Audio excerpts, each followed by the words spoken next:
Okay, what's up everyone? This is going to be kind of a different video where I'm actually going to be showing you guys a chess game that I played online today, a Blitz chess game. And you might be thinking, what the actual fuck? Like, why is he showing me chess?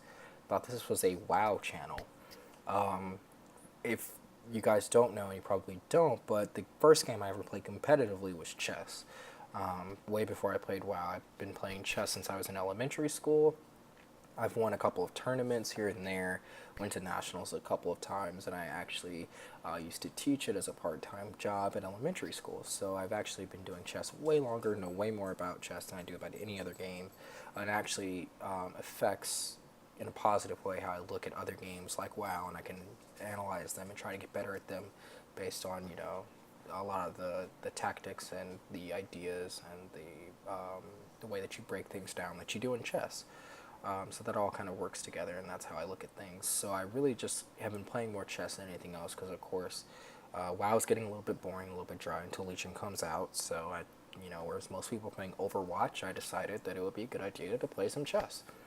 So that's what we have going on here. And I wanted to just show you guys a Blitz game that I played. Just note that my Blitz skills are by no means Grandmaster level. This is actually probably one of the highest Blitz ratings I've ever had.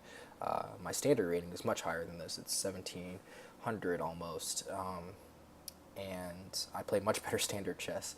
I always seem to make really bad mistakes when I play Blitz, but lately I've actually been on kind of a streak, so I decided to kind of just pull together one of these games that I was kind of proud of and just kind of show you. There will be some inaccuracies, there will be blunders, and I'll point those out. This is by no means expert, this is just kind of something different, and I hope I can teach you guys something along the way. So, without any further ado, this is a game I played against a 1438. My Blitz rating is 1479, so. I start with e4. I can play just about any opening move, but I find that e4 is great because you can kind of always get to whatever position you want. You can get into aggressive positions if you want to gambit. You can get into passive positions, positional positions, whatever. I don't feel like you necessarily have that choice, that freedom of choice when you play other openings like c4, knight f3. Like, you're in a passive position no matter what, even with d4 more or less. So that's kind of why I like e4. I feel like it's actually more of a general all-purpose move, even though most people think of it as a more aggressive move. C5, the Sicilian, the most aggressive response, hoping for the open Sicilian, I'm sure, but I ain't about that life, and I proved my point here because I could have easily chosen to go for the aggressive structures. I could have gone for like a Smith-Morra Gambit or a close, but I choose to go for the Bishop e5 Moscow variation, which is a very nice in-between those two things. It's a very positionally motivated move, just forcing my opponent to exchange off what would be his good bishop in a structure with all his center pawns on dark squares for my bishop, while simultaneously developing the last piece that I have to develop before I have to castle with a tempo by doing it with check. So it's just a very positionally well-minded move. Knight c6 is a very good reply, developing a piece and defending against the check. Yes, it's knight's pen, but there's no way that I can exploit that right now. So it's just as good of a move, honestly, as bishop b5 is. Another really popular move in this position is moving the bishop to d7 and offering exchange. The logic behind that is that black will have less space, but because of the fact that he's already traded off one pair of minor pieces, he should actually not feel that cramp as much because he has overall less pieces, even though he has less room. So, but knight c6 is a very good move as well. And then castles. It should be noted that my knowledge of theory really ends here. To be completely honest with you, I don't really know much else verbatim out of book than this. But I do know that positions like this do very well resemble the Roy Lopez, which is where black puts his pawn on e5, and there's knight on c6, and you still pin the knight with the bishop. And so I decided to try to play it as much like that as possible, and in the Roy Lopez, what white aims to do is put his pawns on c3 and d4. So that's what I was just aiming to do right now, and if I am able to get in a d4 advance and possibly put my pawn all the way on here on d5 with the bishop pinning the knight, then I'll be able to win material. Now that's a lofty dream, but it can happen. Stranger things have happened in online Blitz chess, so we can try it, right? My opponent immediately shuts it down by playing bishop to d7, which is a pretty good move. It is kind of neglecting his kingside development a little bit for him to get castled, but I understand the idea behind it, is not wanting to get your pawns doubled. If I ever do decide to capture on c6, which I could have already decided to do before, it is definitely possible I could have just taken on c6 and then castled, and then just inflicted my opponent with a structural weakness of the double pawns. The only issue is in these types of positions that doesn't usually tend to help all that much, as black is really can really easily play something like d5 and coil his position. And in general, no matter what line in the Sicilian you're in, if your opponent can play d5, then they're probably close to equal. So it really doesn't make sense to give the bishop pair for that, though it's totally playable if you wanted to do something like that, but I didn't. So I played c3 for two reasons. I'm anticipating my opponent's going to play something like a6 and then b5 to force my bishop off to the edge of the board and potentially capture it. So I give it a flight square, I give it an escape square to c2. Also, I'm preparing the move to d4. So just an all-purpose move. Also stopping the knight from jumping to b4, but more importantly to d4. When the knight jumps into d4, it causes kind of an immediate crisis in these types of positions, because white really has to decide what he wants to do with this this bishop, and also taking isn't always such a great idea, even though it doubles black's pawns. Having a structure where you have a pawn here can actually be pretty annoying if black can get his pawn here safely and kind of get in between your development. So this just kind of shuts out all kind of knight jump ideas right now. a6, so he's going forward with his plan, and I'm glad, because I already have the flight square prepared for my, my dogs are doing their normal stupid stuff in the background. But I have a flight square prepared for my bishop already on c2 when he plays b5. So far, not bad moves by my opponent at all. The computer doesn't think that they're bad moves either. I did kind of briefly check this with a very shallow engine, but he doesn't find any of these moves bad, as these are typical Sicilian moves, just gaining space on the queen side. Of course, it is at the expense of black's kingside development, but that seems to be okay in this type of position because I'm not going for an all-out attack, so it's not a big deal. So I play bishop to c2, my opponent plays knight f6. I take this time, since my e-pawn is successfully defended by my bishop, I just take the opportunity to go ahead in the center. Sometimes people will go the extra mile and play things like rook to e1 to prepare a little bit more, but in this position I didn't have to, so I just played d4, and the computer doesn't seem to think that that's bad. C takes d4, c takes d4. So now we enter a position where white has more space and a perfect pawn center, but black is perfectly solid and doesn't really have any weaknesses. So black is doing quite well here as well, and he's just going to try more than likely to engineer a d5 advance, or potentially an e5 advance if he has to, and try to resolve the situation in the center where white is either forced to exchange pawns, either on e5 or d5, or to advance his pawn to either d5 or e5, depending on what black does. So black first has to get developed in order to do that. So he plays g6, and he's just going to fianchetto his bishop and castle kingside. I just play rook e1. The idea in these positions for white, when you have a strong center like this, is not to recklessly play things like d5 or e5, because more than likely your opponent will be able to deal with that. And you have to always remember, when you have a perfect pawn center, you want to try to keep your pawns side by side rather than advancing them.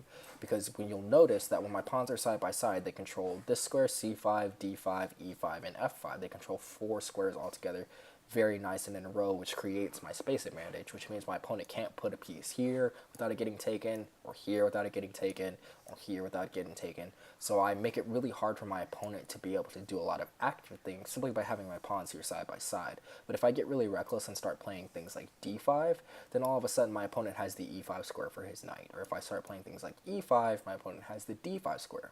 In a general rule in chess, whenever you advance a pawn, you weaken the squares next to where that pawn is placed. So in this instance, I weaken c5 and I weaken e5. So I give my opponent those 2 squares. And vice versa, if I move here, I weaken d5 and I weaken f5. So I want to keep my pawns side by side as much as possible. This is also why black really wants to play moves like d5 to try to force me to play e5, or play a move like e5 to try to force me to play d5. Because once you start making these pawns move, it creates holes where his pieces can rest. So that's kind of my idea, is just to bolster these guys and try not to have them move as much as possible by playing moves like rook e1 to defend the e-pawn, bishop e3 to defend the d-pawn, knight c3 to defend the e-pawn, and so on and so forth. Bishop e7, bishop g7, just completing his development. more or less. A3 protects. I want to bring my knight to C3, but I don't want my opponent to play B4. Probably not the most accurate move in the world, but the computer doesn't find it to be a mistake or even an inaccuracy, really. I guess it understands why I did it. So I probably could have done without it, but I felt like it was a good move in general because black usually tries to advance these queenside pawns at some point in time. So I like just kind of being able to stop that. My opponent castles, as he should, and I play knight c3 now, following through with my idea. He plays rook c8, another very logical move. He has the half-open c file to put his rook on. He might as well do so, as it's doing way more on c8 than it does on a8. And it is also potentially looking at some tactics. Very common tactic in the Sicilian is to sacrifice your rook for this knight, but then pick up this e-pawn. It's not going to happen in this particular position because the e-pawn is very well defended by the bishop and by the rook. But you can see where the tactics kind of come into play there. And also, the rook is staring at 3 pieces that it can potentially attack down this file, which leads to all sorts of tactics later on. So a really good spot for the bishop, or for the rook. I play h3. My idea is I want to play bishop to e3 without the knight coming into g4 to harass it, because I want to defend my d4 pawn again. So my opponent plays e6, which is a good move, and he's already ready to play d5, and that he probably should have continued on with that plan. So I play bishop e3 as I'm trying to complete my development in a way that makes sense. Maybe bishop f4 or even bishop g5 would have been better ideas, as neither one really does too much to stop d5 though, so I'm not really sure. Maybe the best idea would have been bishop g5 to hopefully put a damper on the d5 move though. And at the very least force black to, if he wants to resolve it, play something like h6. But my opponent played b4 here, which is a pretty good move as well, as I pretty much have to take it, because I don't want my knight to be taken, and it doesn't have a lot of really great squares to move to. So I take on b4, my opponent takes with his knight, and now I'm in kind of a predicament. I really have to decide what I'm going to do here. So I play bishop g5. My idea is to play e5, and then after d takes e and d takes e, his knight will be pinned, and I'll be able to collect the material. My opponent takes the opportunity to snap off my bishop here, which is a very, very good idea for him. It also lines my queen up in this pin, which isn't very good for me. So already, I personally was thinking my life is over. My opponent has a really good position here, and he does. But you still have to bear in mind that white does have a space advantage, and black has now a really weak pawn on an open file where my rook is already really well placed to deal with it. So chess is always give and take. That's the most important thing. In World of Warcraft, you can have everything you want if you have enough gear. But in chess, it's very, very different, whereas you cannot achieve anything without giving up something in return. And so my opponent plays queen to b6. I don't like this move. I think it gets the knight out of the pin, which is good, but maybe some other move in the center would have been better. Some other way of defending against the threat of e5, maybe just a simple h6, but I don't really like this move too much because it isn't d5. Like, he should be really trying to resolve d5. It wouldn't have worked in that particular position because of e5, but still, I don't feel like moving the queen away from that d-pawn, or at least away from pushing it forward, is a good idea. So I play rook to a3, which I thought was actually a really good idea, and the computer likes it too. So far, the computer doesn't think that either player is blundered. We haven't made the best moves, but we haven't made a mistake. But it really actually liked my rook to a3 move, and I liked it a lot too. The idea is multi-purpose. It defends this knight against any sort of, like I said, like rook sacrifices or anything like that. It also well defends this knight if I decide to move my queen away. Also, because I control the b3 square, I can play things like rook to b2 to kick the queen out later, or I can just keep my rook exactly where it is, and it puts a lot of pressure on this weak a-pawn. So just getting my rook into the game was a really good idea. Now I can put my other rook on a2 at some point in time if I want, or a1, excuse me, at some point in time if I want to. So generally, it's a pretty good move. My opponent plays h6, which makes a lot of sense, and I put my bishop on e3. I was pretty happy to put my bishop here, as I thought I was doing more here now than anything. I just didn't want to have to move it back myself. So my opponent forcing me to do so makes me feel a little less stupid about moving it back, but it's still pretty dumb. My opponent goes for a tactic which I did see, and I was like, I don't know if this works or not, but he went for it. He took on e4, which, like I said, is actually a pretty common tactic, utilizing the pressure on c3 in some form or another and taking on e4 in some order is a very common tactic in the Sicilian. In this case, he's taking advantage of the fact that I cannot chomp his knight without losing my queen. However, he fails to realize that this is a really good response. Queen takes e4. He's planning to take here with his queen, which he does. He does play queen takes b2. And the double attack on both the rook and the knight means that it should be really difficult for me to maintain material, and then he would be up a pawn. Or actually, he would be up 2 pawns, right? 2 pawns if he's able to collect my rook on my knight on c3. However, he missed that I do have a response that holds all the material, which is bishop c1. And this is just simply not seeing a move in calculation. My opponent had a good idea, like I said, a very thematic idea in these types of openings, but he just missed the response, bishop to c1. And it's usually pretty hard to see moves like this where your opponent retreats his pieces, because it's not something that your mind is trained to look for. As a chess player, you're not trained to look for retreating moves nearly as well as you're trained to look for offensive advancing moves, which is also why, even though you don't necessarily want to have to do it, retreating moves are oftentimes some of the best defensive moves as well. Sometimes a lot of people feel like even if you do sacrifice material, forcing your opponent to put his pieces back on their starting square, which is the case for my bishop on c1, is worth it. But in this position, I would argue that a piece is a piece, and now I'm up a knight. And I'm holding the position currently, but it'll really be up to black here to see if he can still use the pressure on the queen side, because he does still have a lot of pressure along the dark squares right now, and me retreating my bishop further back doesn't do much to help that. So we'll see how the game continues, but right now white does have a material advantage, if anything. Queen to b4, renewing the threat of taking on c3. This time he's going to take with the rook, and then with the queen if my rook decides to recapture. So I have to come up with a good move here to further defend the knight on c3. Now, the move that the computer gives us best is queen to e3, which does exactly that and keeps a really solid position. I could probably follow up with moves like bishop to d2, maybe in some time in the future, or potentially uncoil with things like rook to e2 and then rook to b2. But I chose a different move than that, which I'm going to be honest, I like a little bit more, but I trust the computer. It's queen to b1. And queen to b1 is kind of tricky because he doesn't have enough time to take on c3 with his rook because he'll take his queen. He doesn't have enough time to, and if he takes here on b1, I simply recapture with the knight, and then I keep all the material the same, none of my pieces are hanging. Yes, I have 2 pieces on the back row, which is probably why, again, the computer didn't like this move, because again, putting your pieces back on their starting square is usually not very good. But I would still argue, once again, that material is material, but the computer is always going to prefer that you not put your pieces back at the starting square, and it's hard to argue.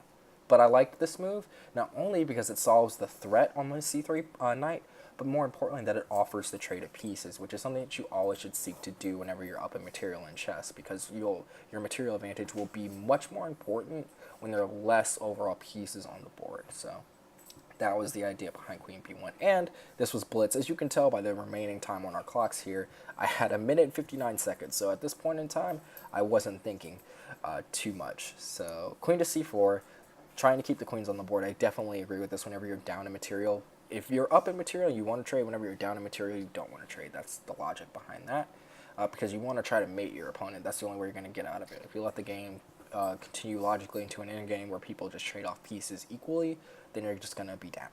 But if you can mate your opponent or cause some sort of other crisis on the board or an attack, that's the best way to handle being material down. Knight to e4, moving my knight out of the way of all of these shenanigans once and for all, and putting it on a really strong square and threatening a really powerful fork by taking on d6. All around a really great move, and I really feel confident about my position at this point because none of my pieces are hanging. Everything is very well defended. The really only thorn in my side is my bishop down here on its starting square, and I don't really love my queen being here out in the open, which is another reason why the computer probably would have preferred me play queen to e3. But in general, I'm pretty happy with how my position looks so far. My opponent does decide to take advantage of my queen's placement. I want to say I might have been able to take on d6 here, but I felt like that was just some undue risk, and my opponent might be able to respond to that accordingly, so I just moved my queen out of the way. Again, offering the exchange of queens, also creating an attack on this a pawn that's hard for my opponent to deal with, and he still has to deal with the threat of the d6 pawn as well.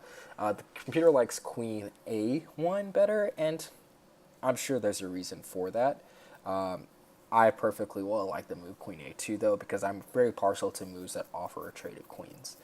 My opponent plays queen b4 to defend the d6 pawn, which I agree with, but it does allow me to play bishop to d2, which completely uncoils my position.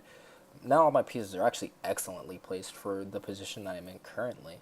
The knight is very strong on e4. This other knight is ready to hop wherever it needs to go, but defends the pawn or the bishop on d2 and the pawn on d4 right now. The pawn on d4 controls a lot of central squares and gives me some space.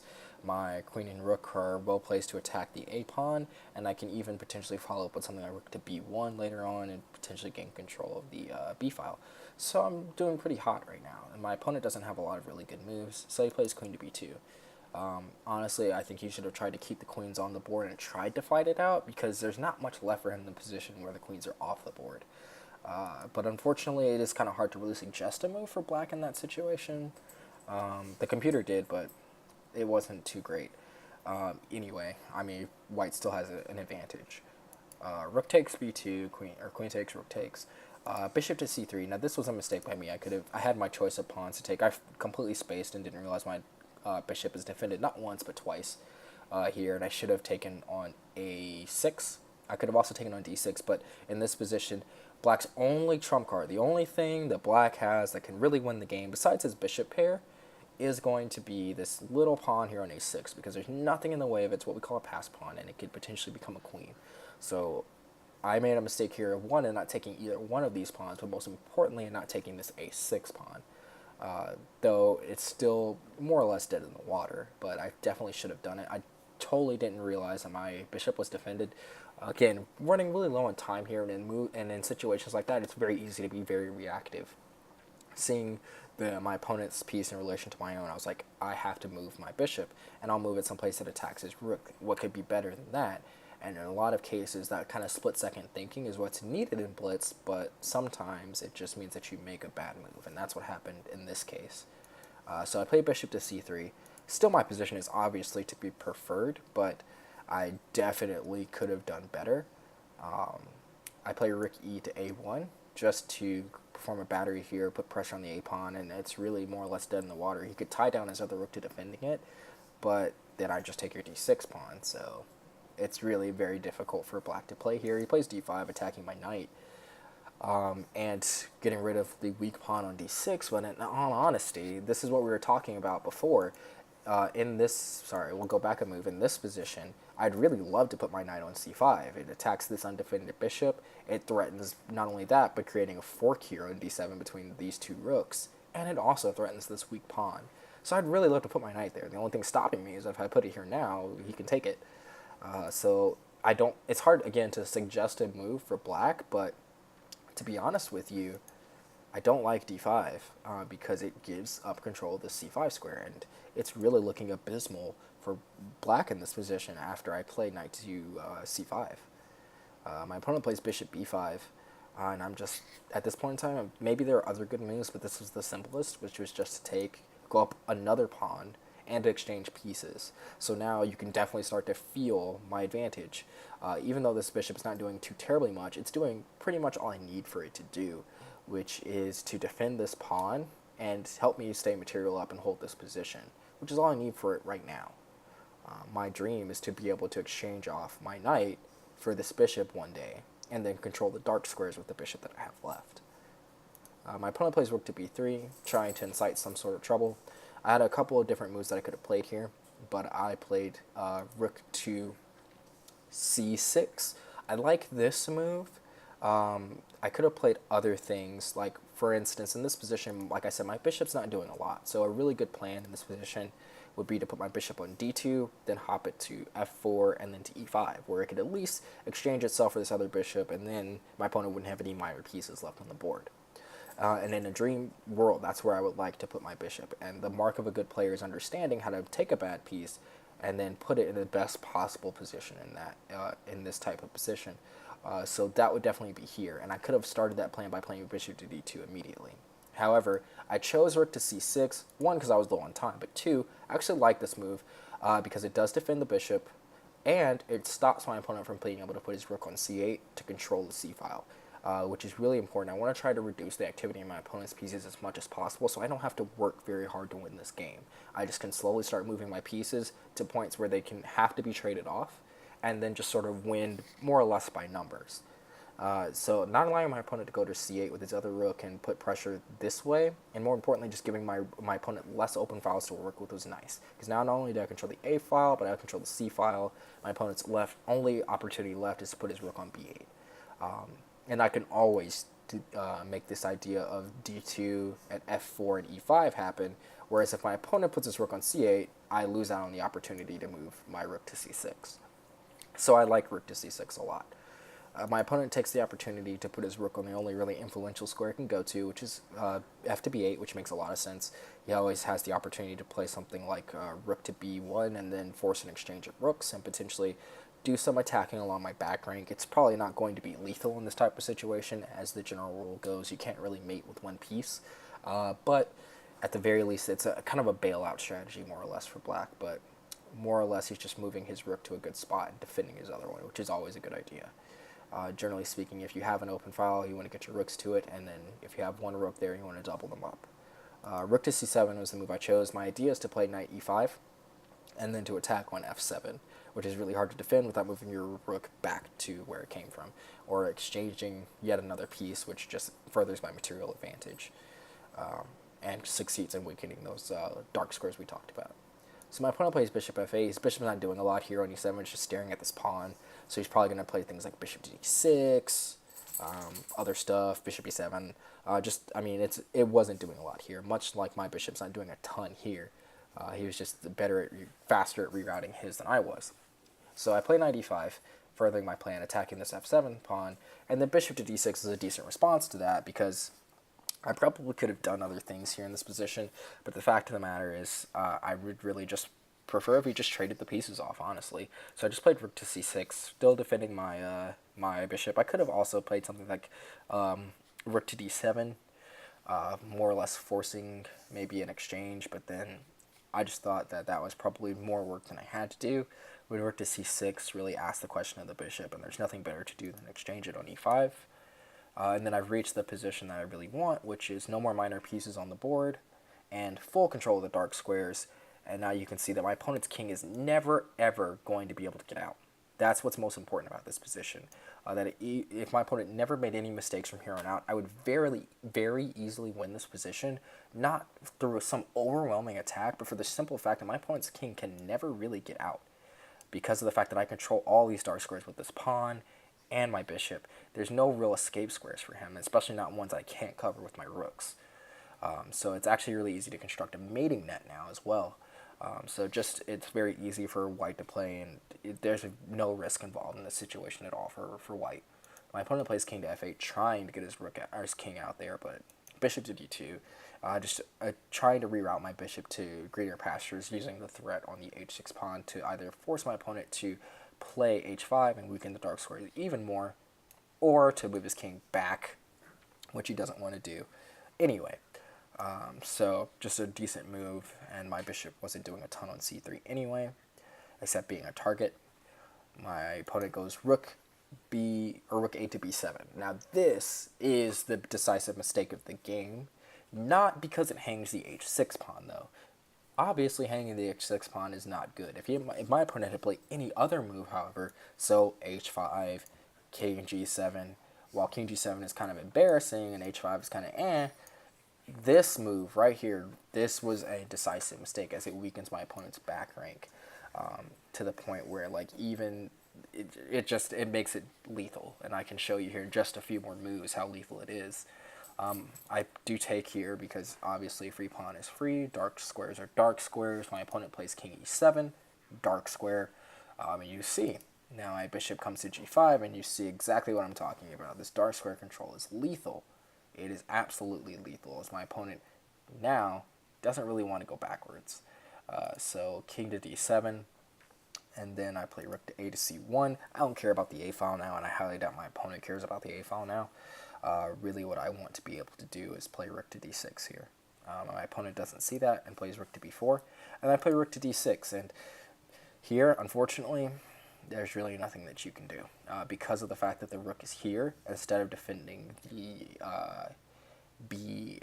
back rank on b8. My opponent's only legal square already is right here, and then this is unavoidable mate. So that's just an interesting game that I played. Definitely not a devoid of mistakes by either me or my opponent, and definitely some opening inaccuracies. But it was a fun little game that I played, and I hope I could teach you guys a little something about chess. So let me know if you like this video, and maybe I'll do some more.